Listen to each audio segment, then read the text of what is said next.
style mark a special brand of cross-country ski adventure. A good dose of winter medicine or a crazy group of snow fanatics. And a Boise stunt pilot shares his passion for flips and spins. Hello and welcome to Exploring Idaho. I'm Roland Barris. And I'm Dee Sarton. And I don't think there's anything nicer than warming up to a big, beautiful fireplace on a winter day like this. It sure is nice, isn't it? We're joining you from the Arid Club in Boise tonight with a warm story of winter adventure.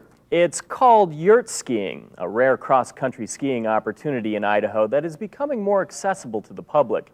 And for those of you who have no idea what a yurt is, you're about to learn a well-kept Idaho secret.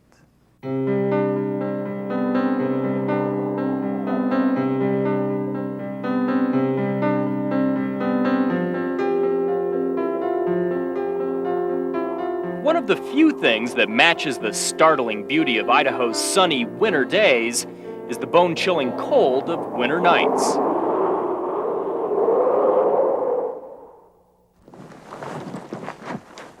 A hardy breed of winter snow campers has battled these elements for years, and to their credit, they've developed a fairly good system of tents and snow caves to ward off the cold. But no winter campsite will ever come close to this. It's called a yurt, a Mongolian word for shelter or hut, and with 3 new yurts in the backcountry of the Boise National Forest, it is quickly becoming an Idaho word for comfort. I think the best thing about yurt camping is that you can go out here and get soaking wet and just get, sweat. And then you come in here and you can get the stove, and the stove's in here cranked up. You can get it up to 80, 90 degrees and you can dry everything out. And it's just great. It's about 3 miles into each of the 3 yurts near Idaho City. The access trails are part of the greater Idaho City system that winds through 42 miles of scenic pine forests and endless views. Better than half the trails are perfectly groomed all winter long for track skiing, skating, and snowshoeing. Overnight supplies can be loaded on sleds for towing or hauled in by backpack. But be warned, once you head down the trail, you may never want to turn back.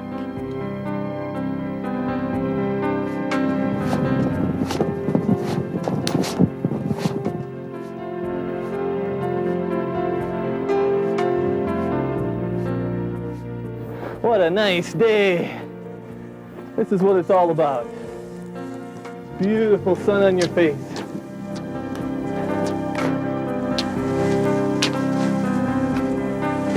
"100 years ago, these mountains were prime territory for prospectors in the rush for gold. Today, the area attracts adventurous men and women looking for a more personal reward. You just feel like you're out in the wilderness out here. Fortunately, on this trip, it looks like Mother Nature just cloaked the trees with snow this year, and just beautiful. And you're out here all alone. It's just totally peaceful. You're on the trail. You don't hear anything else. You're not near a road. That's what's neat. Yeah, only a couple hours out of Boise, and not too hard to get up into the area and really get back and feel like you're a long way away. There's so many different trails. There's a lot of variety, a lot of up, a lot of down. Sometimes you're going through the forest or the powder, and all of a sudden you open up and there's these wonderful views like in front of us here. It's great.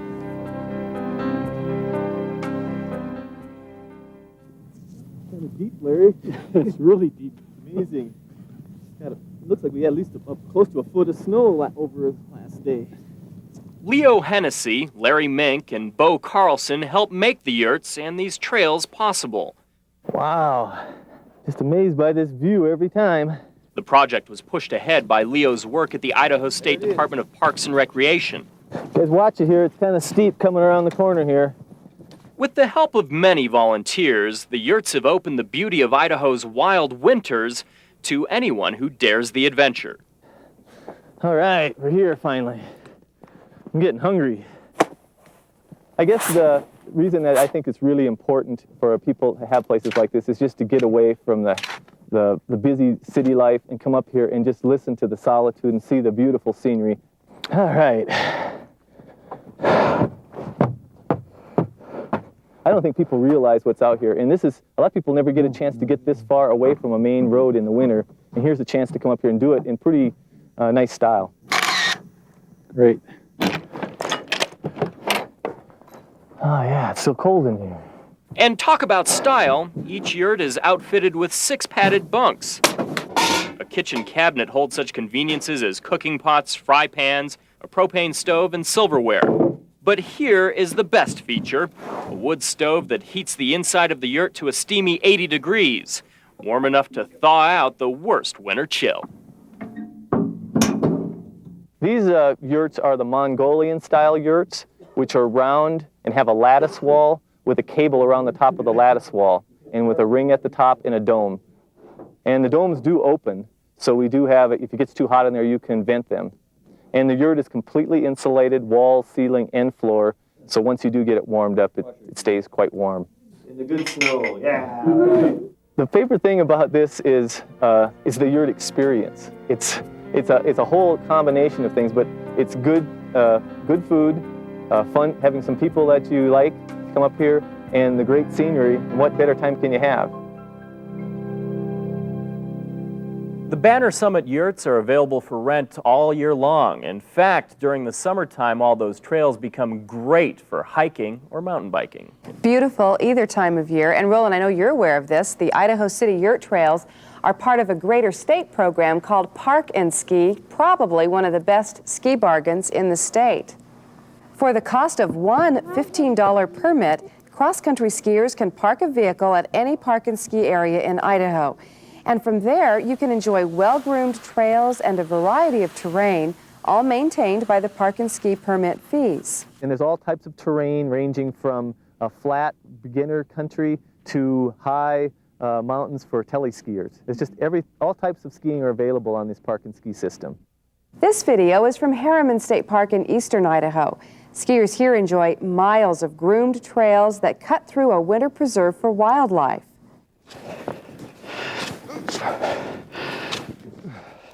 Another park and ski area, Ponderosa Park outside McCall, which boasts beginning, intermediate, and advanced trails inside an old-growth ponderosa pine forest. And there are many more. Altogether, 14 different park and ski areas around Idaho. It's a great deal, especially if you have a big car. You can really get a lot of people Yeah, in there. You can't beat it, can you? No, you can't. Well, Exploring Idaho, we'll be right back. Could a roll in the snow be the new cure for the winter blues? Rolling like that. We'll meet a man who swears by it and other cold weather cures next. And later, it's the ride of a lifetime high in the sky above Idaho's famous air show. Stay tuned for more of Exploring Idaho.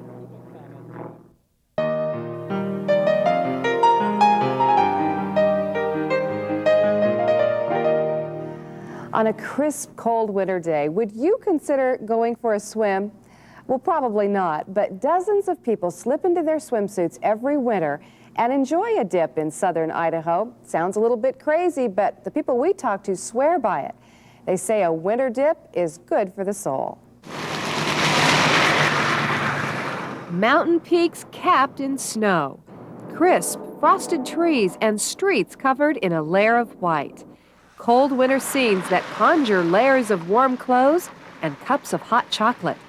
But in the small Idaho town of Lava Hot Springs, winter inspires a different scene. It's nice. It's kind of a little secret, I guess, in a small town. But it's pretty cool. You'll find no sweaters or hot drinks here. The folks in Lava Hot Springs firmly believe the secret to good health is sometimes a brisk elixir. A lot of people are like the ones down south. They think it's foolish to take your clothes off and get in a swimming suit in the winter. And when really it's the best time. Just sit down right here in this here. Every year come snowfall, Bob Moline and others like him perform a chilling winter ritual. Hey, this is a, what do you call it? Not only a soak, a roll in the snow. A cold solution, he says, to most anything that ails you. Rolling like that. Granted, this isn't a standard Western remedy, but in the interest of fairness, we should point out the roll in the snow is only half the treatment. The other half is what attracts visitors from the world around to this little corner of Idaho. Oh, it's fantastic. Yeah, and a lot of people think it's too cold, but hey, it's all up here. You know, it's nice. In spite of ice and indifferent to snow, visitors don summertime beach wear for a healthful dip in these reputedly healing waters. I don't know what it does, but it makes you feel good when you get out. Really? You feel a lot better, yeah. A series of tubs contain naturally heated, spring-fed mineral water. A constant supply keeps the water clean, clear, and chlorine-free. The temperatures range from a soothing 104 degrees in some tubs upwards to a scorching 112 degrees in others. In the summer, if you came, it would be pretty hot and it wouldn't be refreshing. But in the winter, it is real refreshing and nice and quite unique. I'll tell you what, it sure keeps me healed. If you get stressed out, you're uptight, you come down here and soak for 30, 40 minutes and just kick back. And you'll either sleep like a puppy when you're done, or you'll be totally relaxed. Healing water or just relaxing hot springs? That's for you to decide. But one thing is for sure, Lava Hot Springs offers a warm alternative to the cold months of winter. And Roland, you'll be glad to know the roll in the snow is optional. It's actually a lot of fun. I've done it from hot tubs before, and you roll in just a couple of seconds and then jump back in. Refreshing. It is. It's very nice. Exploring Idaho. We'll be right back. Still ahead, a preview of this year's daring Aerofair. And later, downhill skiers defy gravity. Exploring Idaho will be right back.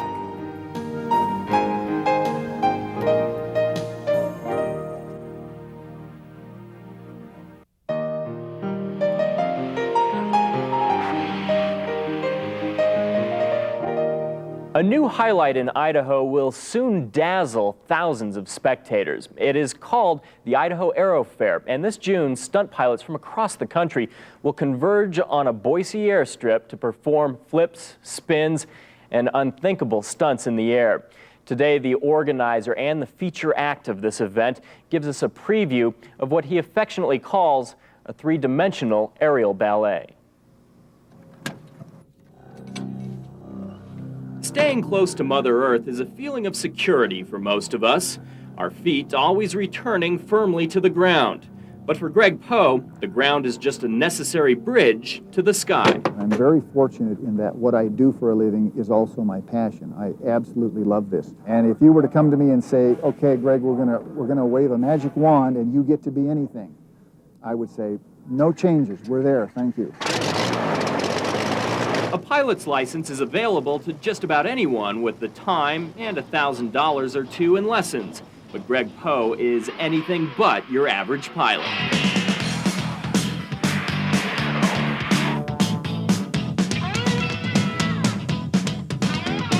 Greg Poe's talent is matched only by the raw power and maneuverability of this bright red airplane that has no equal. It's called the Edge 540, and to the edge is exactly where Poe likes to send it. The airplane behind me right now is an Edge 540.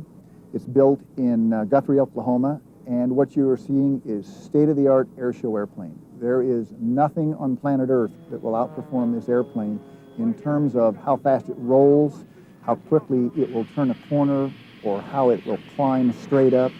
The way that it'll hang from its propeller and literally hover like a helicopter. The helicopter trick is a Poe trademark, along with this stunt that doesn't even have a name yet, but no one else in the world can do it. Poe was always thrilled with stunts, even before he finished his basic pilot's license 25 years ago. His good friend and mentor, John Chambers, remembers. Yeah, he was pretty excited about doing some aerobatics while he was learning to fly, and so I finally gave in. He was probably he must have been probably the second aerobatic student I even had. And look what he's done with it. Yes, and he enjoyed it and caught on to it incredibly fast, probably faster than I did. From those humble beginnings, Poe went on to become an aerobatic test pilot. He also competed for 7 years, reaching the highest level of competition and finishing 15th in the nation one year. He never made the U.S. national team. That's something he'd like to do before he hangs up his wings. But right now, he's too preoccupied with Poe Air Shows, a company he was compelled to start. A lot of reasons. One, I love it. Secondly, it's a way to create an income to help you pay for this expensive hobby. And then the next thing you know, all of a sudden, it's what you do for a living. Next to twisting and spinning in his edge, Poe likes to perform for a hometown crowd, something he's been able to do as the organizer of the Idaho Aerofair. I would probably rather perform in Boise than just about any place else. Year before last, we performed in front of 750,000 people in Detroit, 800,000 people in San Diego, and I couldn't wait to get home and perform at the Idaho Aerofair. He takes great pride in what he does and enjoys introducing people to the sport. That's why he suggested that we take a ride in this. It's an immaculate L-29 Delphin, a Russian-made jet used to train Soviet pilots in the old Republic. I wasn't so sure about the trip when he began explaining how to bail out. I have a feeling I won't have the presence of mind to go like this, so I'm just going to be yanking. You'd have to jump because a jet like this doesn't have ejection seats. But you only live once, so off we went. And as the jet taxied down the runway, you couldn't have found a happier co-pilot. Don't forget to smile. I don't think that'll be a problem. Yeah, probably not. Okay, here we go. Once airborne, we quickly passed our chase plane in a victory roll. Greg is a propeller pilot at heart, but he gets a certain kick from a jet, especially something exotic like this. It's pretty fast. It's nice to get out on a day like this and go fast. Guess not many people have flown in Russian jets, huh? Well, not very many at all. This is the only Russian airplane in the state of Idaho right now. The Russians obviously knew how to make a trainer. It's smooth and predictable, and about this point, I was ready to try my own hand at the stick. Okay, stick to the side, harder, very good. Keep going, right there. All right. It's the kind of feeling that either makes you sick or makes you long for more.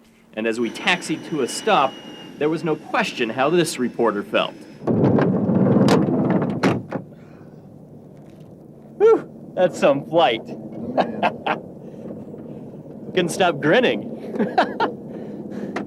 Thank you very much. Even though he's been flying for 25 years longer than I, Poe still has the same enthusiasm, something he says comes from the fact that aerobatics is a lifelong pursuit. It's not something you learn overnight, and it's not something you learn in a few years. It really takes a lot of dedication and many, many years of practice and trial and error to truly understand it. You still learning?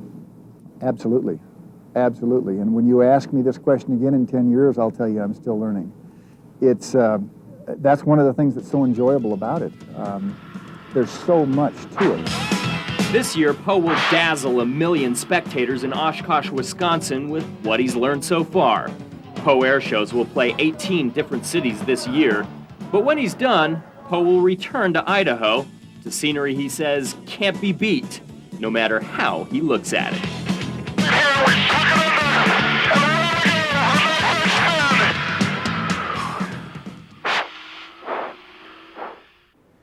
Greg Poe will be joined by dozens of other stunt pilots at this year's Idaho Aerofair, along with more than 50 grounded displays that give spectators a real up-close look. Well, I am absolutely in awe of Greg Poe. He's an amazing pilot, and I'm a little bit in awe of you. I mean, you took the controls, and did you get a little sick, or were you okay? No, I was really worried about that because it's such a dream of mine to go up in a military jet, but I had no problems at all. A lot of fun. Good. Well, maybe you better take a few lessons. I think so. Thanks a lot, Roland. Great story. And now for our Idaho Puzzler. On the subject of flying, it was the first half of the century when a major advancement took place, the introduction of airmail. Can you guess the year Idaho's Postal Service took to the sky? The answer to our Idaho Puzzler when Exploring Idaho continues.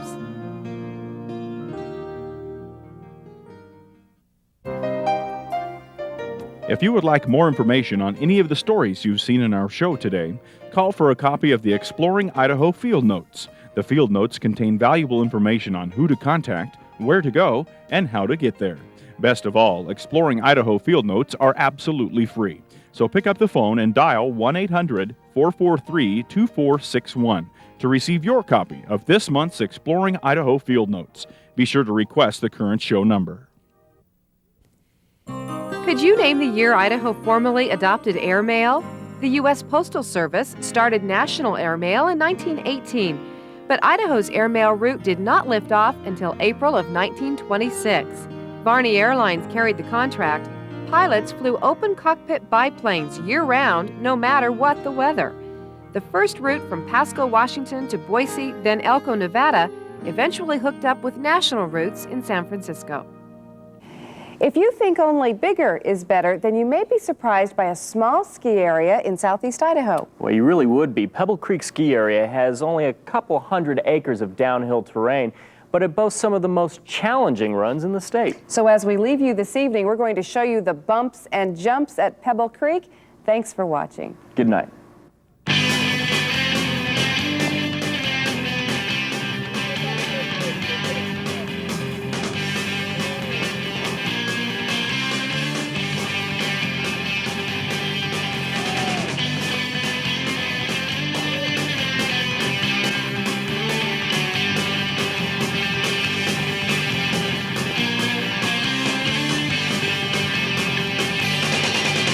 I say you ski here, you're in big trouble.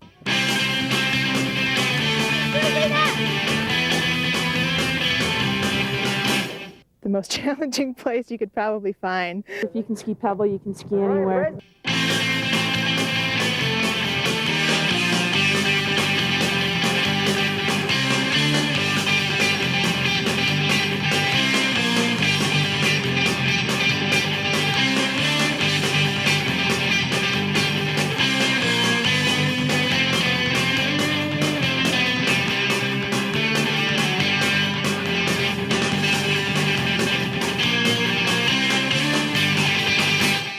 Swing through them. Oh, it's so nice. And I've never gotten bored.